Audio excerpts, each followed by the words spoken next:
আল্লাহ সুবহানাহু ওয়া তাআলা বলছেন, এটা পৃথিবীর রাজত্ব আমার হাতে, আমি যেটাই চাই সেটাই হয়। আমি যাকে চাই পুত্র সন্তান দান করি।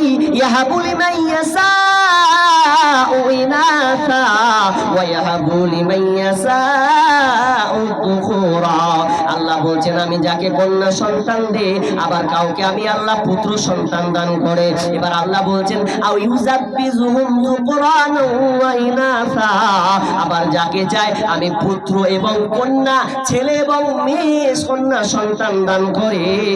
আবার আমি আল্লাহ যাকে চাই তাকে বাঝা করে দিই, বন্দা করে দিই। আর বাঝা করে দেওয়ার পর ওই বোনটা যদি সারা পৃথিবী তালাশ করে, আর আমি আল্লাহ যদি ওকে সন্তান না দেই, তো কোনো পৃথিবীর বাবা, কোনো পৃথিবীর মা কেউ পারবে না সন্তান দিতে।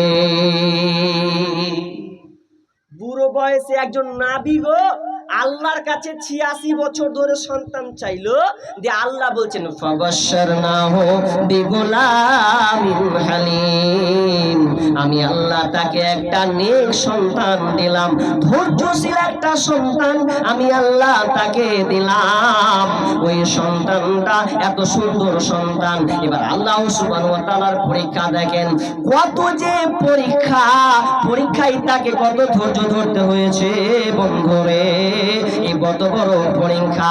এবার আল্লাহ পরীক্ষা করছেন, ওরে ইব্রাহিম, আমি তোকে পরীক্ষা করব তোর সন্তানটা। তুই বুড়া বয়সে একটা বেটা পেয়েছিস, সন্তান পেয়েছিস, এই সন্তানটাকে আমি পরীক্ষা করব। তুই আমাকে ভালোবাসিস না তোর এই পুত্র সন্তানকে ইসমাইলকে তুই ভালোবাসিস?